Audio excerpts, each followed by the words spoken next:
A tu puerta Cristo está, ábrele, si tú le abres entrará, ábrele, tu pecado quitará, luz y paz derramará, día alegre te será. Ábrele, ábrele, oh pecador, ábrele, abre ahora al Salvador, ábrele, te ofrece salvación, del pecado el perdón, saciará tu corazón. Ábrele, oh no le hagas esperar, ábrele,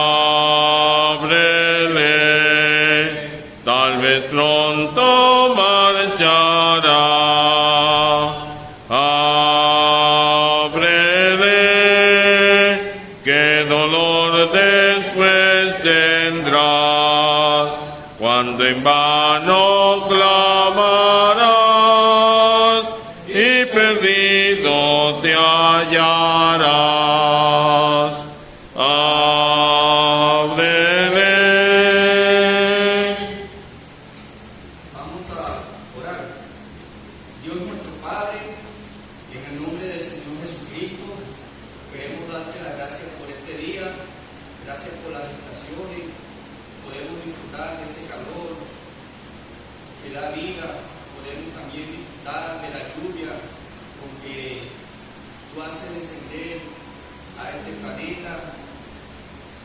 En esto podemos ver tu misericordia, así como tú haces salir el sol sobre buenos y malos, así es tu anchura de tu amor para con cada uno de los pecadores. No se mide, no se cuantifica. Padre, queremos pedirte por las personas que han venido, que todavía no te conocen, que ellos no tomen en vano la gracia tuya. Ayúdanos a hacerles sentir el peso de su responsabilidad en la condición que se encuentran delante de ti. Te pedimos, oh Dios, que puedas alcanzar su conciencia, que ellos puedan quedar claros en lo que respecta a la eternidad para contigo. Encomendamos el mensaje, danos sencillez a que tu nombre sea glorificado esta noche. Encomendamos todo delante de ti, en el nombre del Señor Jesucristo. Amén. Amén. Bien, vamos a leer unos cortos versículos.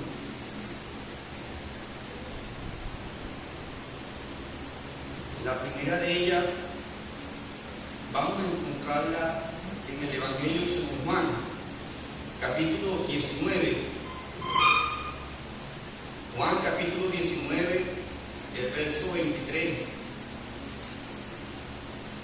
Dice: cuando los soldados hubieron crucificado a Jesús, tomaron sus vestidos e hicieron 4 partes, una para cada soldado.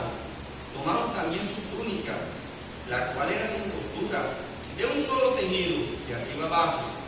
Entonces dijeron entre sí: no la partamos, sino echemos suerte sobre ella, a ver de quién será.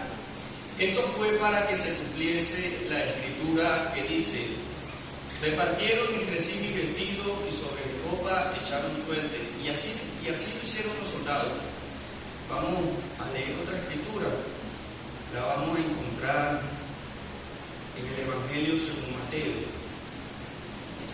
capítulo 27, versículo 54. Dice: el centurión y los que estaban con él, guardando a Jesús, visto el terremoto y las cosas que habían sido hechas, temieron en gran manera y dijeron, verdaderamente este era Hijo de Dios. Vamos a dejarlo hasta aquí, que el Señor añada bendición con lo que se ha leído y se ha escuchado. Amén. Bien, hemos leído dos porciones cortas de dos grupos de personas que nos muestran dos panoramas en cuanto a la eternidad, en cuanto a la vida. Uno, estaban cerca de Cristo, en el mismo hecho, en el mismo lugar, y tomaron un resultado distinto a aquellos que acompañaban al centurión. Los primeros versículos que hemos leído del Evangelio según Juan, vemos que estaban un grupo de personas allí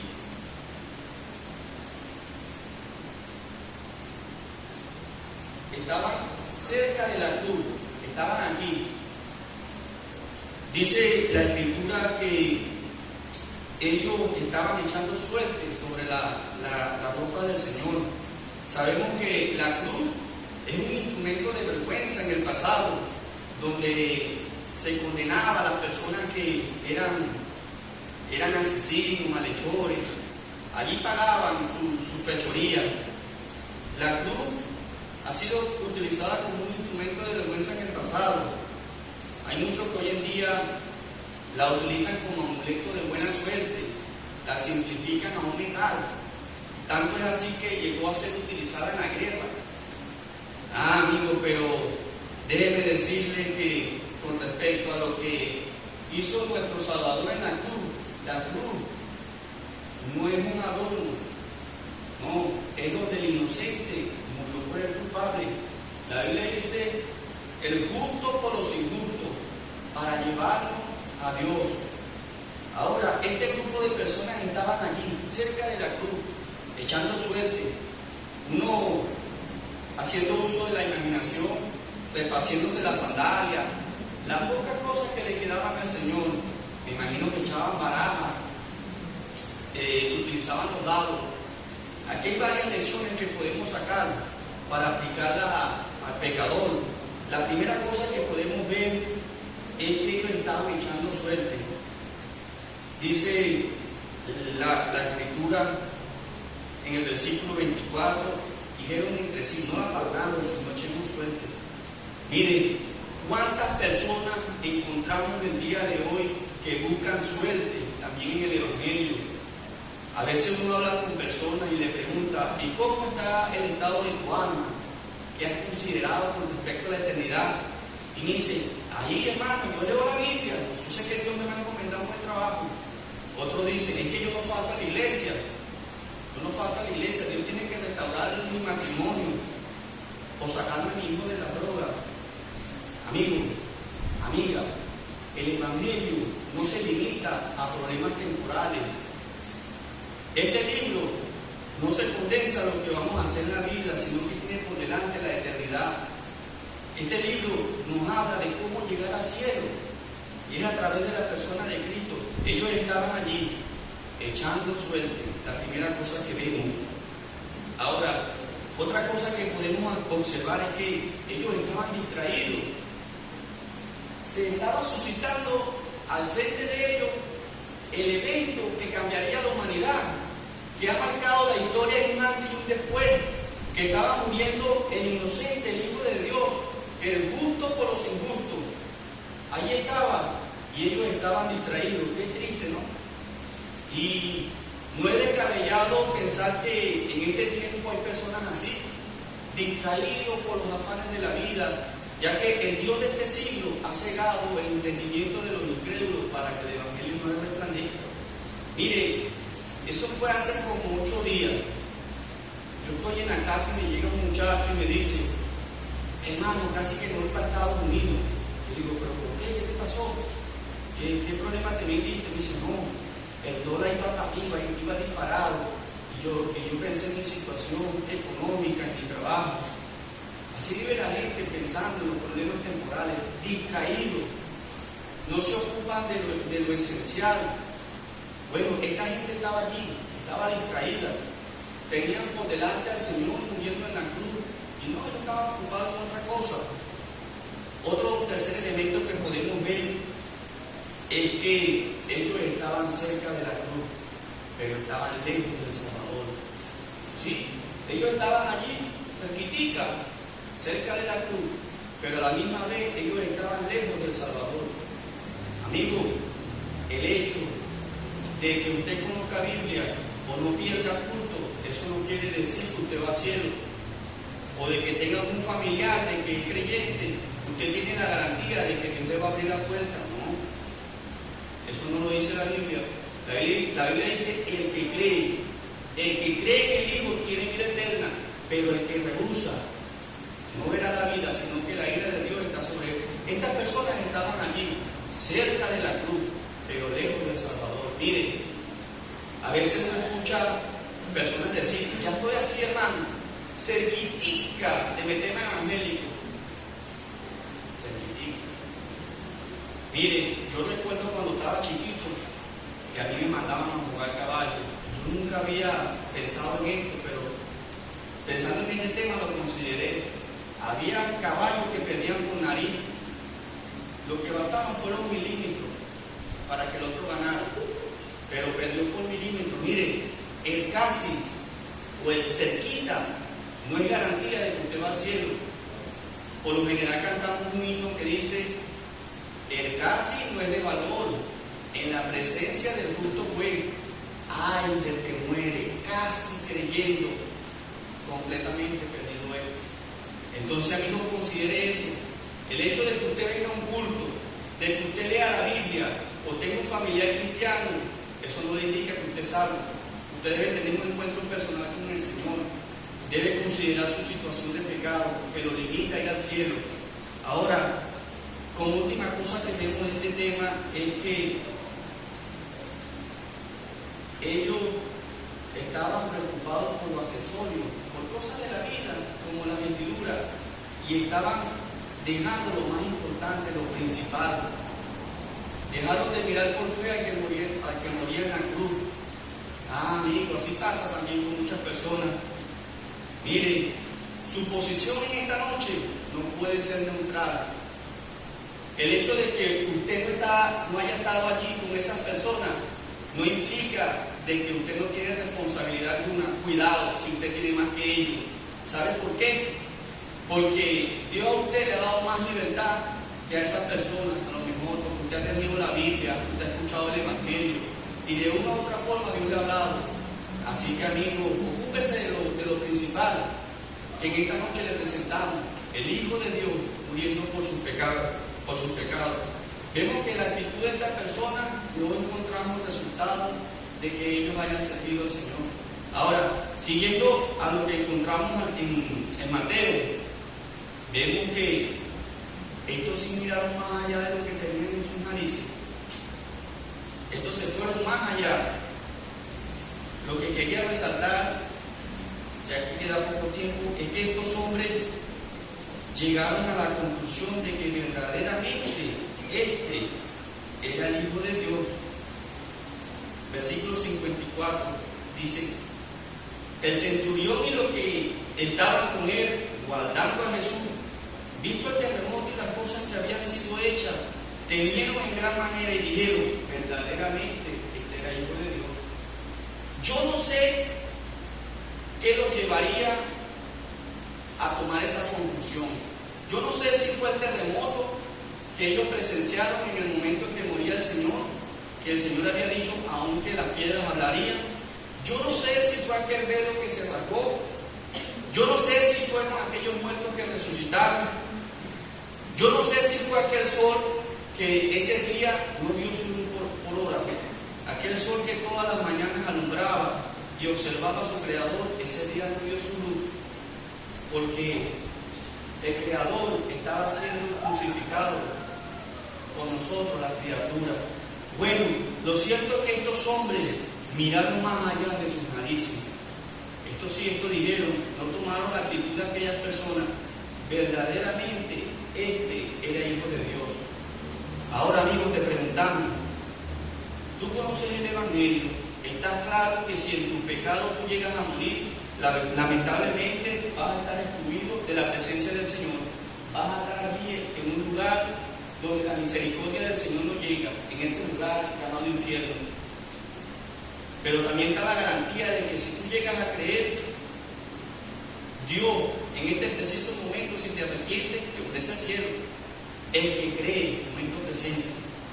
Bueno, estas personas llegaron a la conclusión, verdaderamente este era el Hijo de Dios. Ahora, ¿cuál va a ser tu actitud? ¿Qué vas a salir pensando del Hijo de Dios? ¿Vas a considerar, como muchos allá dicen, no era un gran profeta, era un buen maestro de moral?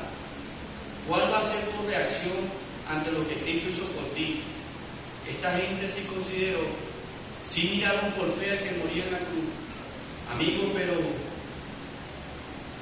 queremos apelar a tu conciencia.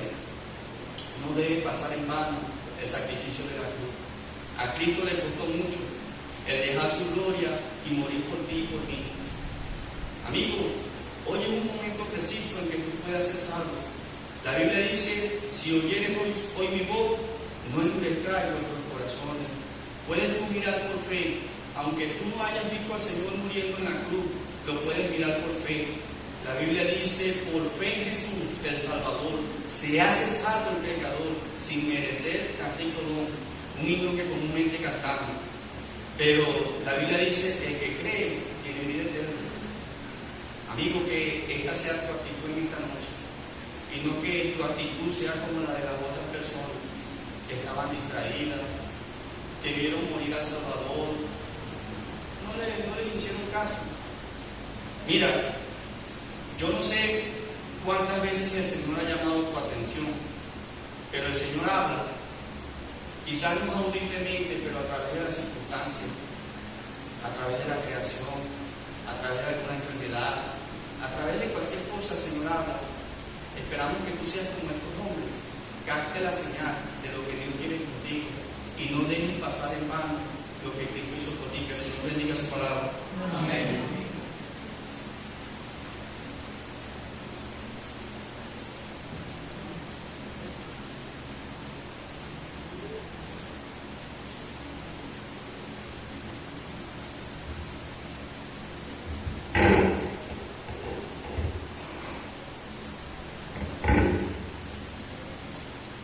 Continuemos con el anuncio del Evangelio cantando 2 estrofas del himno número 101. Dice la tercera: vengan cuantos se acongojan por lograr con qué vestir, y a su afán tan solo rinden servidumbre hasta morir. Y fíjese que lo que hemos escuchado en este primer mensaje es que al Señor le quitaron sus prendas. Y Él mismo ofrece un vestido el más precioso, blanco, puro y eternal. Es Jesús quien da a las almas ese manto celestial. Quien quedó sin prendas le ofrecen esta noche esta vestidura preciosa. Cantemos la primera y la tercera del himno número 101. Desde oídos el humano a la voz del Salvador, regocíjese en que siente el pecado abrumador. Ya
me gustaría que nuestros visitantes presten atención a los versículos que a continuación vamos a leer.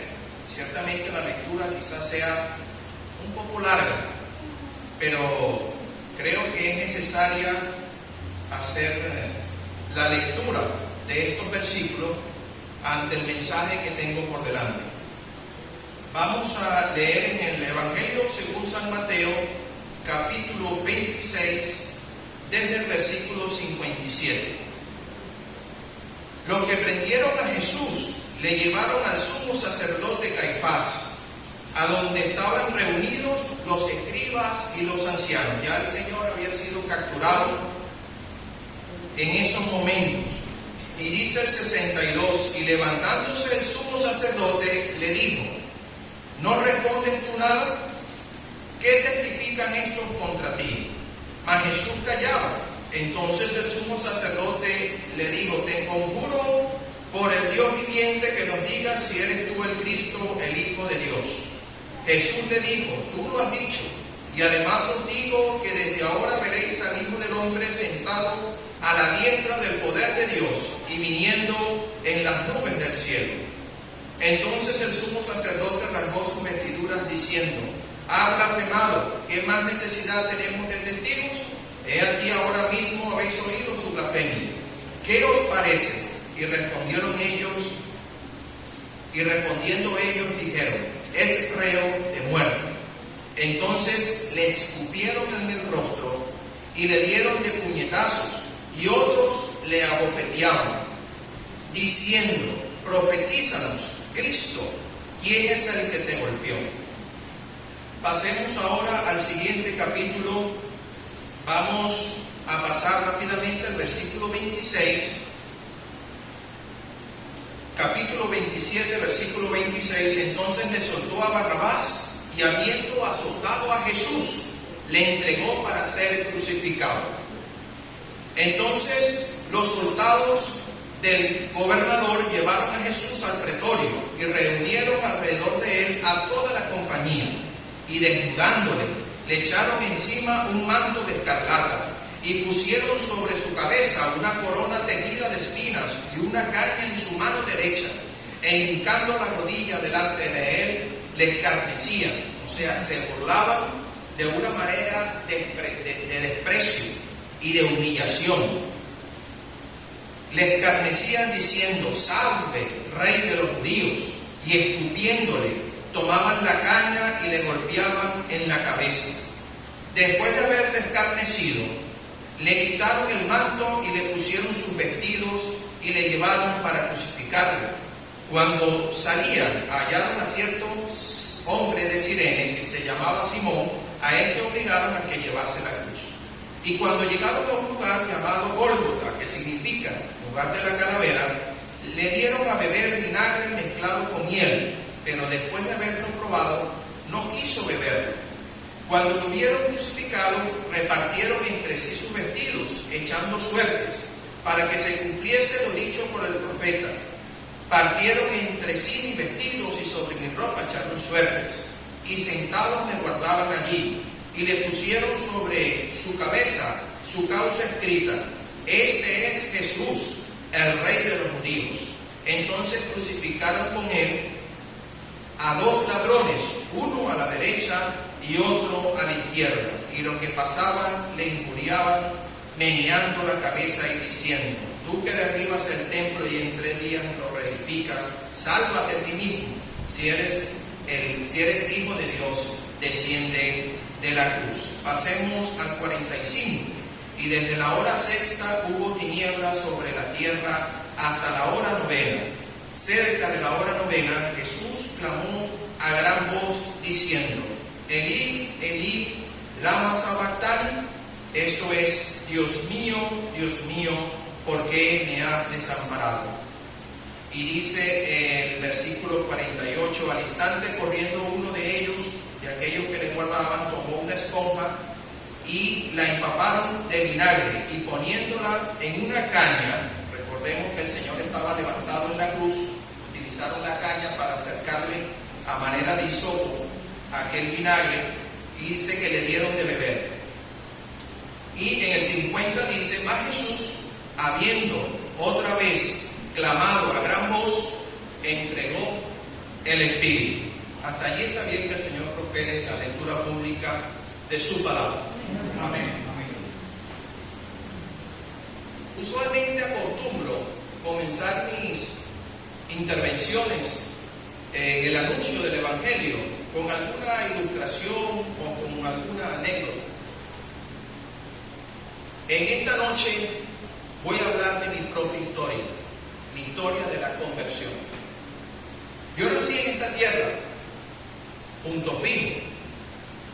No nací en un hogar cristiano, como muchos han tenido la bendición de hacerlo, que Dios les ha permitido nacer en un lugar cristiano. No fue mi caso. Tampoco nací en un lugar religioso. No acostumbrábamos a asistir a alguna religión en particular.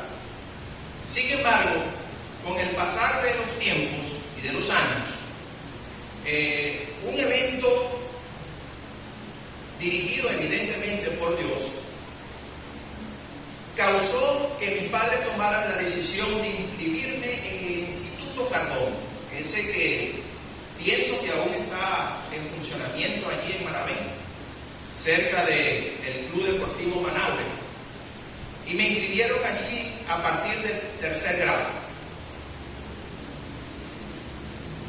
Mi objetivo en esta noche es contar mi historia.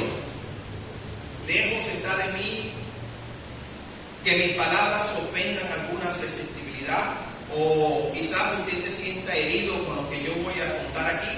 Yo voy a hablar de mi experiencia.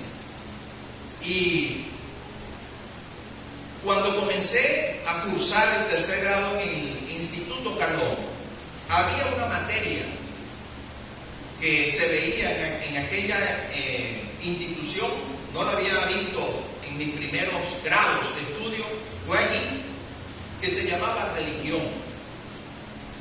Y ellos incluso no le llamaban así, aunque en el boletín aparecía religión, ellos no le llamaban así, ellos le decían catecismo. Allí, cuando yo escuché por primera vez la palabra catecismo, oye, me creó una interrogante, no sabía qué era aquello, desconocía por completo. Y recuerdo que aquel representante de la religión popular llegó al aula y hizo la invitación para que asistieran al catecismo. Noté que muchos nos levantamos, yo también me levanté para asistir, pero había niños que se quedaron sentados, que no se levantaron para ir. Eso también me llamó la atención. No entendía por qué no fuimos todos como cuando íbamos a dar deporte o cuando íbamos a artes plásticas. No entendía por qué no se levantaron todos los niños, sino que algunos se quedaron sentados. Yo asistí primera vez, no conocía nada de aquello. Bueno, no recuerdo realmente qué fue lo que se dio como clase en aquella mañana, no recuerdo realmente. Sin embargo, asistía, a pesar de que me llamaba la atención que algunos se quedaban sentados. Yo seguía asistiendo cada vez que el representante hacía la invitación. Al transcurrir de los años, mi papá, quien está sentado aquí en esta esquina del banco, a través de una invitación reiterativa de una tía que ya está con el Señor, que se congregaba en esta asamblea, en esta iglesia, de traernos a la clase bíblica, mi papá nos trajo a la clase bíblica. Para sorpresa mía, lo que a veces se escuchaba aquí, algunos relatos de la historia de la palabra de Dios muy conocida, como el caso de José, como el caso de Daniel, coincidían en algunas cosas que se daban en el catecismo. Y el representante del catecismo, él entregaba a los muchachos que más participaban al momento de hacer una pregunta, una medallita. Habían de muchos colores, azules, rojas, verdes, era muy bonita. Yo quería tener una medallita, quería ganar mi medalla. Bueno, la clase bíblica me ayudó a ganarme la medalla. Yo, inocente de todo aquello, un día aquel hombre hizo una pregunta de algo que me habían dado en la clase bíblica el domingo. Y yo respondí y me gané mi medalla y con orgullo se la fui a enseñar a mi mamá. Mamá, mire lo que me gané hoy, me gané una medalla. Inocente completamente de todo aquello. Bueno, siguió avanzando el tiempo y lo que estaba escuchando en la clase bíblica, mi maestra era la hermana Elida Piña, una hermana que Dios le dio un don especial para los niños. Yo recuerdo que cuando comenzamos el inicio de ese año de clase bíblica, ella ya tenía su programa establecido y ella contaba con un material de apoyo donde ella mostraba a manera de ilustración como una especie de mapa y animando a los niños a que no faltaran un domingo. El mapa iba avanzando por toda la historia o por las clases que ella iba a impartir cada domingo. Cada niño que venía, ella le ponía como una especie de pies, unos pasos, e iban avanzando cada domingo que venía. La idea era llegar al cielo. Eso es lo que mostraba aquella lámina, aquella figura, aquel mapa. Y bueno, eso también quería yo quería marcar todos mis pasos para llegar al cielo. Y en los relatos de la palabra de Dios, en los evangelios, cómo el Señor curó a enfermos, cómo curó a paralíticos, todo eso iba avanzando en aquel mapa y me iba poniendo allí los pasos. Habíamos muchos niños en la clase de la hermana Elena, pero llegó el momento de colocar los pasos en la clase de la crucifixión del Señor. Y esa clase fue la que marcó por completo mi vida y me hizo tomar la decisión más importante. Miren, en aquel entonces yo era un niño de 11 años. ¿Qué podía haber hecho un niño de 11 años como para que se le señalase como un pecador? Como alguien que merece o que necesita, mejor dicho, una salvación. Alguien que está perdido y que necesita un salvador. 11 años. Prácticamente en los inicios de su vida. Aquella clase despertó mi conciencia, me hizo sentir pecador, me hizo entender que lo que el Señor obró en la cruz del Calvario, lo hizo por mí. Lo que Él padeció allí, levantado entre el cielo y la tierra, no fue causa de sus propios actos, porque Él era sin pecado. Yo entendí aquella tarde sentado en aquel banco, cuando la hermana iba explicando a detalles, dando a la capacidad y a la gracia que el Señor le había dado, cómo el Señor había padecido todo aquello y entender que lo había hecho por mí. 11 años. Mire, nosotros vivíamos aquí en Mancobrero. Había una panadería famosa frente a lo que conocíamos antes como la franco-italiana, llamada Polo. Ahorita se llama Super Oro-Pan. Bueno, mi mamá me mandaba a hacer mandados, comprar canillas, comprar leche, jugo. Y una oportunidad me dio el dinero para traer como una cantidad, 4 canillas, 4 o 5 canillas. Y fui a buscar. Y llevaba el dinero. Cuando yo llegué a pedir las canillas, estaban recién saliendo porque en ese momento estaban metiendo la bandeja de unas bombas con crema que mire, eso enseguida despertó en mí una tentación. Yo dije, yo tengo que comprar una bomba de esa. Y pedí las canillas y vi que me alcanzaba y pedí una bomba. En el trayecto de regreso a mi casa, a la velocidad que más podía, iba comiéndome mi bomba para que cuando yo llegara a la casa de mi mamá, ya no hubiese bomba. Yo llegué, mi mamá recibió las canillas y yo le di el puesto que había quedado. Se lo entregué.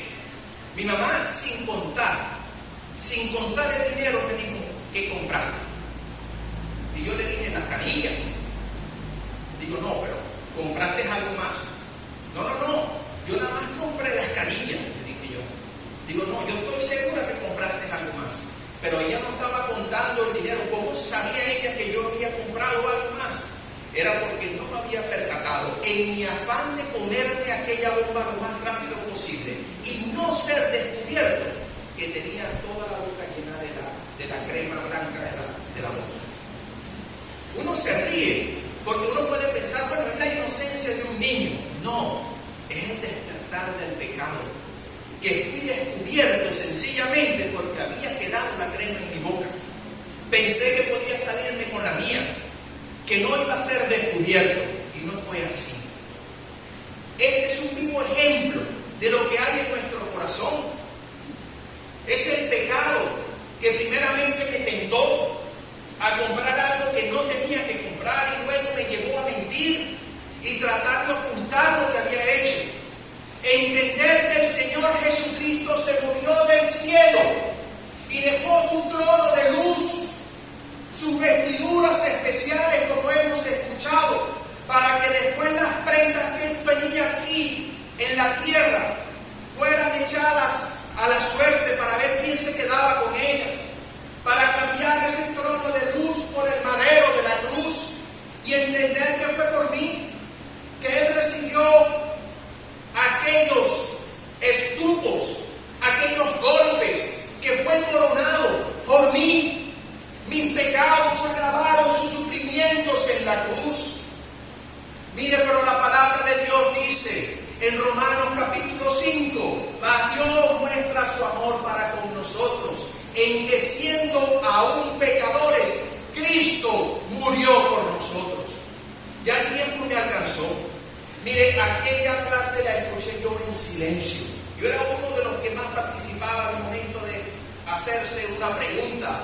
O a veces la hermana daba un campo para que uno expresara alguna idea. Yo esa tarde escuché en silencio toda la clase. El Señor me habló a mí. Quien le llevó a la cruz fui yo. No fueron aquellos que decían crucifícale, crucifícale, fui yo. Lo entendí a los 11 años, comprendí mi pecado, que iba a una condenación eterna. Mis ojos fueron abiertos.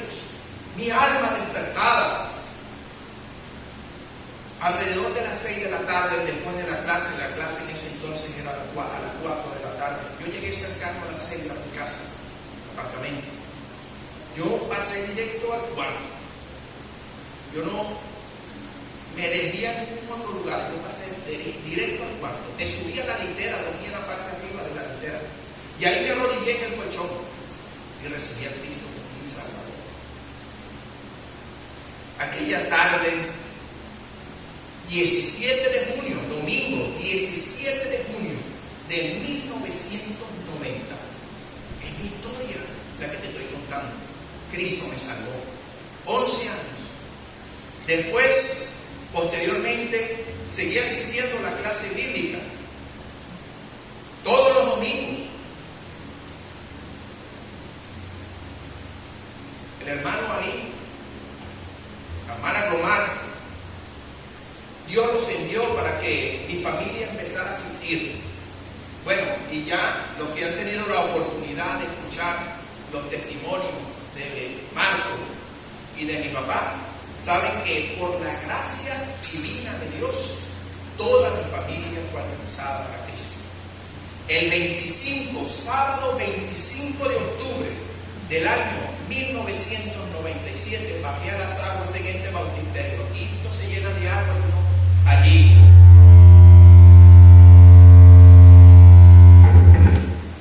Allí he bajado las aguas. Allí ese sábado también fue bajado las aguas y el domingo siguiente fue recibido a la comunión de la asamblea.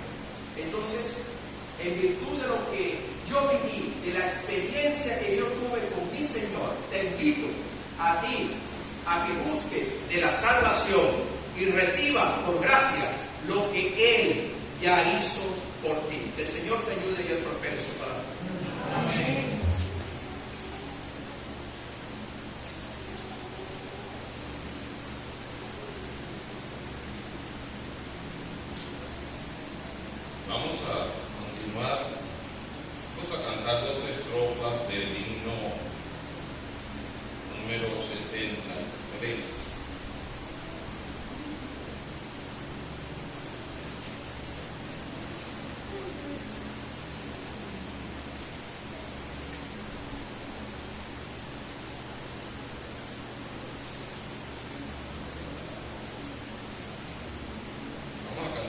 el 123.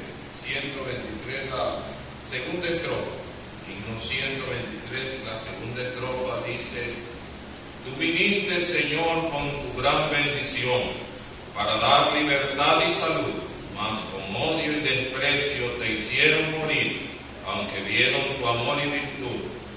Y el coro dice, así como hemos escuchado el testimonio, una persona que se conmueve y que entiende que la obra de Cristo es para su salvación, dice: ven a mi corazón, oh Cristo, pues en él hay lugar para ti.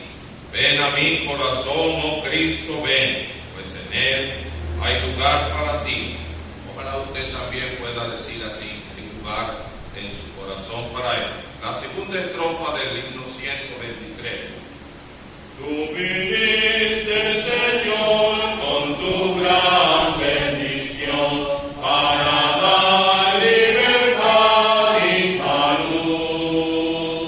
Mas con odio y desprecio te hicieron morir, aunque vieron tu amor y virtud.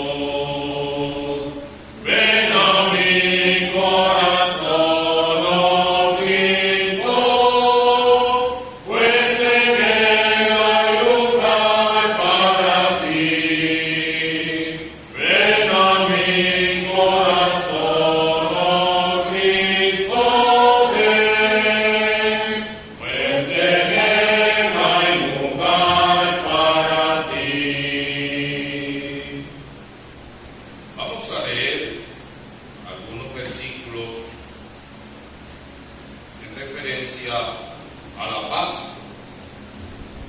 Capítulo 12 del Éxodo, capítulo 12 del libro de Éxodo, versículo 3.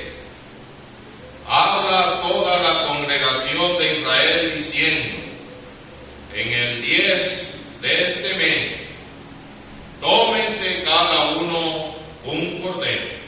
Tómense cada uno un cordero. En el versículo 6 dice: y lo guardaréis hasta el día 14 del mes, y lo inmolarán toda la congregación del pueblo de Israel entre las 2 tardes. Las 2 tardes es las 3 de la tarde, o sea, el momento en que se parte la tarde en 2 secciones. Pasemos ahora al Nuevo Testamento.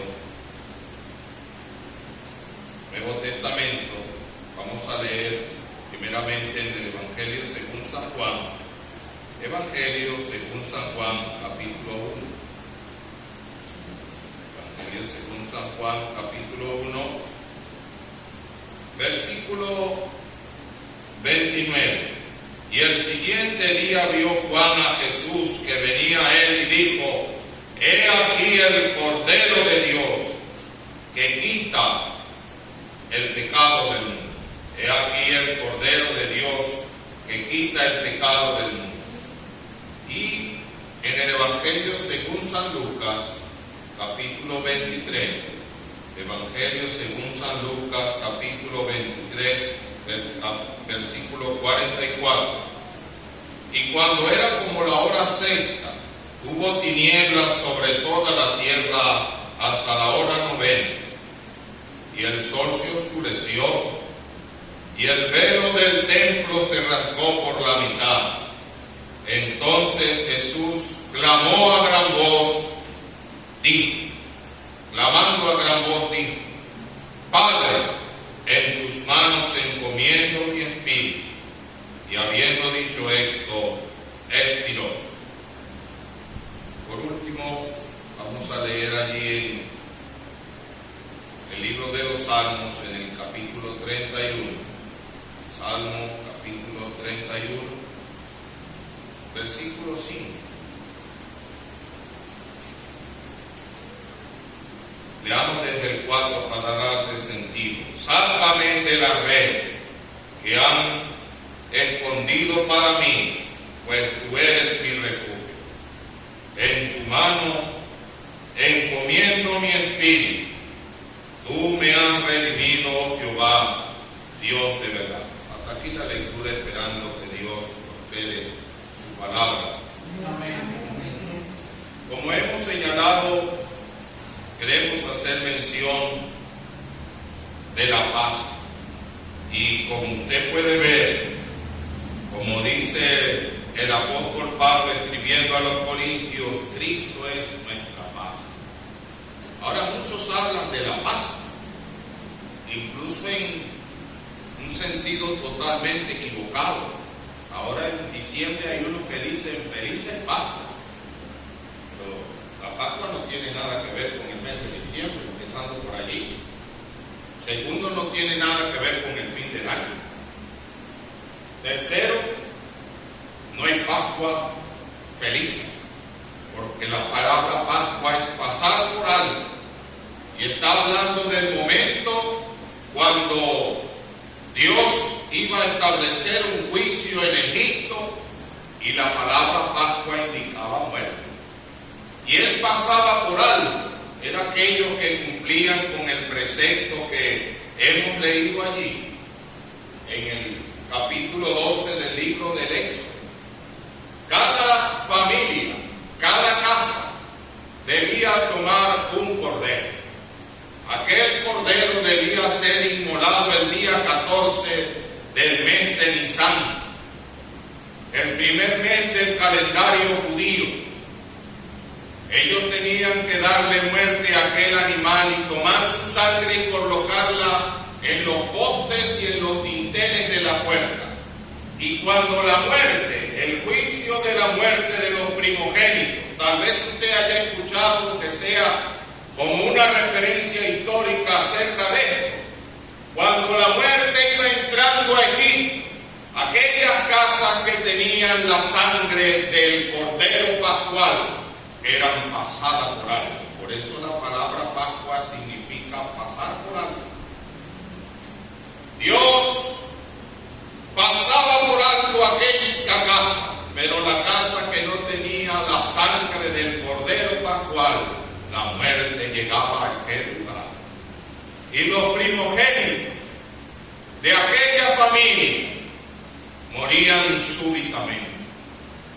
Todo aquello aconteció, dicen que a la medianoche, en el momento en que todo estaba más oscuro, porque todo lo que sucedió asociado a aquellos momentos eran figuras de lo que iba a venir.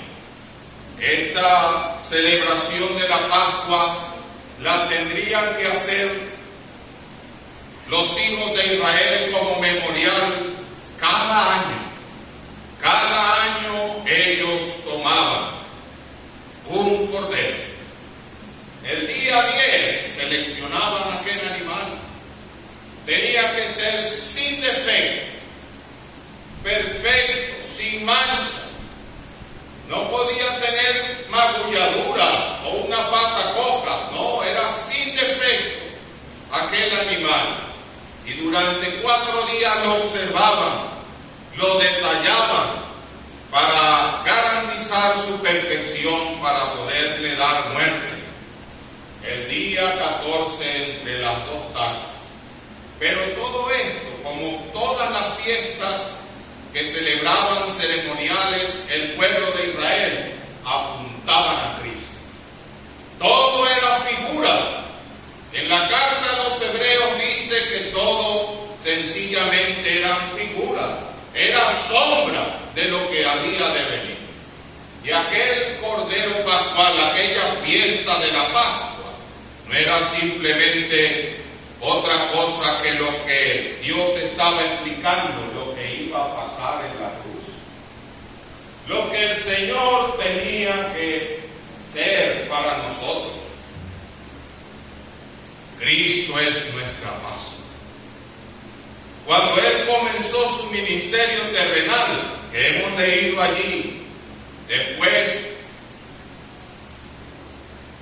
Él se levanta y se acerca a Juan el Bautista para ser bautizado y comenzar su ministerio en este mundo. Juan lo vio y dijo: he aquí el Cordero de Dios que quita el pecado del mundo. Porque si aquel Cordero pascual, que era símbolo, que era tipo, solamente pasaba por alto, pero este Cordero, el verdadero, quita el pecado del mundo. ¿Sabe usted cuál es la paga del pecado o la consecuencia del pecado? La muerte. La muerte. Está establecido para los seres humanos que mueran. Y después viene el juicio, la muerte eterna. El infierno de perdición. ¿Sabe usted cómo Dios llama a este lugar? El mismo Señor lo señaló. Las tinieblas de afuera. Destituido eternamente de la gloria de Dios, de la presencia de Dios. Eso es la muerte. Y todo eso es ¿por qué? Por causa del pecado. Por eso es la importancia del Cordero. Porque Él quita el pecado. Solamente aquellos que llegan a tener la virtud de conocer a este Cristo, de ir a la cruz de Cristo y recibirle como Señor y Salvador, dice la Escritura, la sangre de Jesucristo, su Hijo, nos limpia de todo pecado. Por eso es que Él está en trabajo. Porque Él murió. Si la paga del pecado es muerte, Él murió.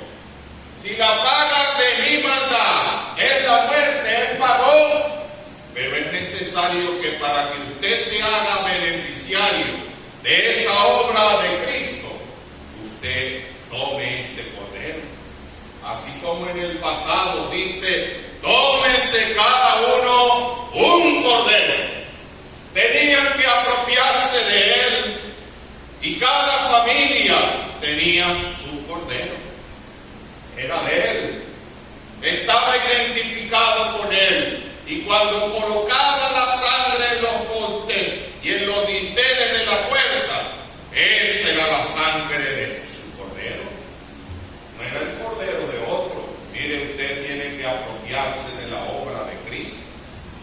Muchos dicen, Cristo murió por todos. Efectivamente, la obra de Cristo tiene beneficio para toda la humanidad, pero solamente aquellos que se apropian de esa obra reciben la bendición. Mire, hemos leído allí aquel momento solemne. El Señor en la cruz. Hubo tinieblas en la tierra. Tinieblas. Desde la hora sexta. Según el calendario judío, la hora sexta es las 12 del mediodía. Tinieblas. Pero no tinieblas como cuando estamos simplemente de noche, que se ve el cielo estrellado. No, eran tinieblas. Oscuridad densa. El mismo Señor dijo que había llegado la potestad de las tinieblas. El cielo se oscureció. ¿Y sabe usted cuál era el día en que estaba el Señor colgado en la cruz del Calvario? El día 14 de Nisan. El día que tenía que morir el Cordero Pascual. Y Él entró a Jerusalén en el día 10, cuando se escogía el Cordero. Durante 4 días estuvo siendo escrutado, revisado, probado por los sacerdotes, por los fariseos, por los saduceos, por los doctores de la ley. Todos podían revisar y decían sencillamente, no había falta en él. Nada. Era perfecto. ¿Por qué? Porque Él era el Cordero de Dios que quita el pecado del mundo. Pero ahora estaba allí en la cruz, colgado. El mismo Hijo de Dios, el unigénito Hijo de Dios, allí estaba colgado entre el cielo y la tierra. El que no había pecado por nosotros, Dios lo había hecho pecado para que nosotros fuésemos hechos justicia de Dios en Él. Él recibió la ira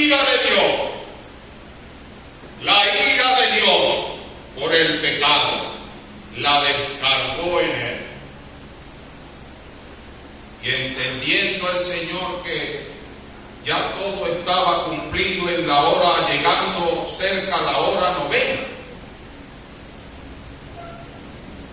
Primero Él dijo, como hemos escuchado en la lectura, Elí, Elí lama sabactani. El hermano leyó en Mateo.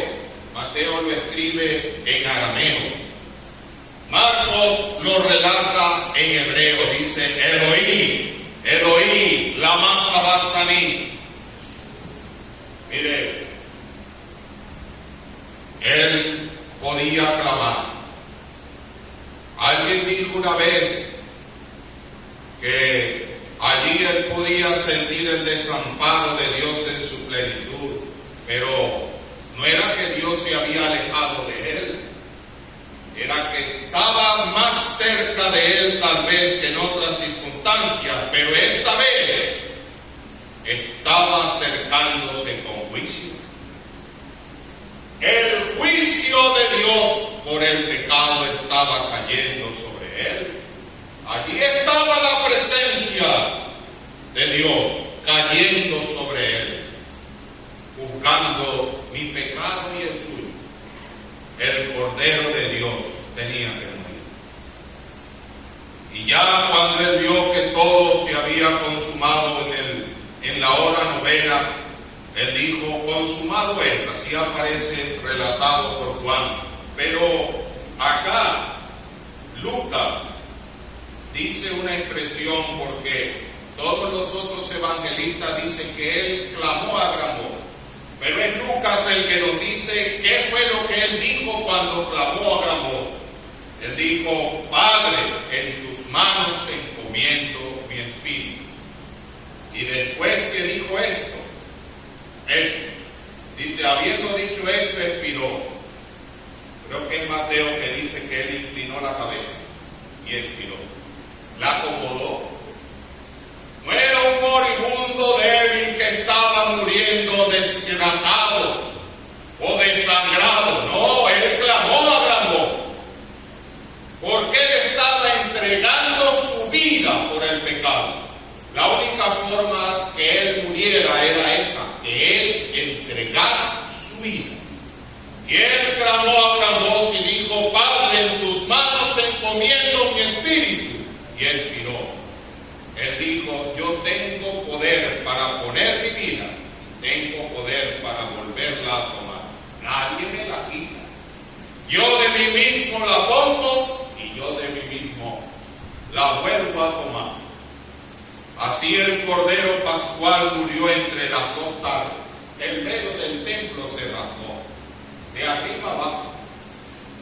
¿Sabe usted en qué momento expiró el Señor? Cuando en cada casa de Israel estaban degollando el Cordero Pascual esa tarde. Cuando todos introdujeron la daga en el Cordero para sacar la sangre, Cristo dijo, en tus manos encomiendo mi espíritu. Él dijo, consumado es, en tus manos encomiendo mi espíritu, y expiró, porque ese es el Cordero que nos convenía. El verdadero, el real, Él murió por nuestros pecados. Mire, y Él lo hizo.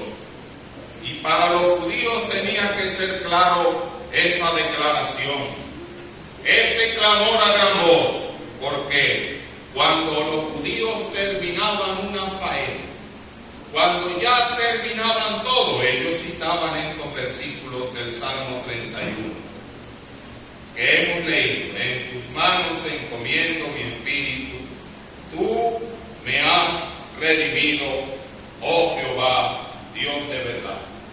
Pero Él solamente dijo, en tus manos encomiendo mi espíritu, porque Él no necesitaba redención, porque era al revés, Él era el redentor. Él citó a la mitad, porque la otra parte la debes decir tú y la debo decir yo. Puede decir usted esta noche, tú me has redimido. Hemos escuchado el testimonio de Carlos Luis. Él puede decir, tú me has redimido, porque Él recibió a Cristo como Señor y Salvador. ¿Sabe la red que han escondido para mí, pues tú eres mi refugio. Miren, no hay otro refugio sino en Él. Él es el Cordero. Tome usted en esta noche ese Cordero. Lo necesita porque la muerte está al acecho. La ira de Dios está allí. Dice la Escritura, el que en Él cree no es condenado, pero el que no cree ya ha sido condenado. La ira de Dios está sobre el tal, y si no se arrepiente, caerá. Así como cayó allí sobre Él en la cruz, caerá sobre Él cuando esté delante de Dios en el gran trono blanco. Que el Dios te ayude, prospere su palabra. Amén. Padre, te damos las gracias por el Evangelio, el mensaje glorioso que llegó a nuestra vida.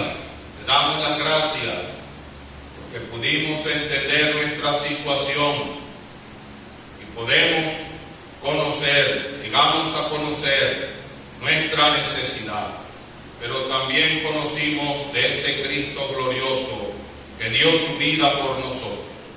Damos las gracias por esta salvación tan grande.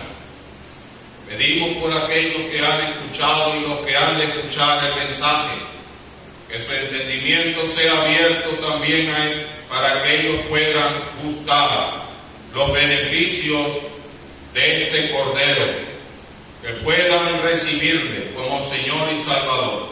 Al salir pedimos que nos lleves con bien. Prospera tu palabra para tu gloria. Lo pedimos todo en el nombre de tu Hijo amado, nuestro Señor Jesucristo. Amén. Vamos a cantar del 466.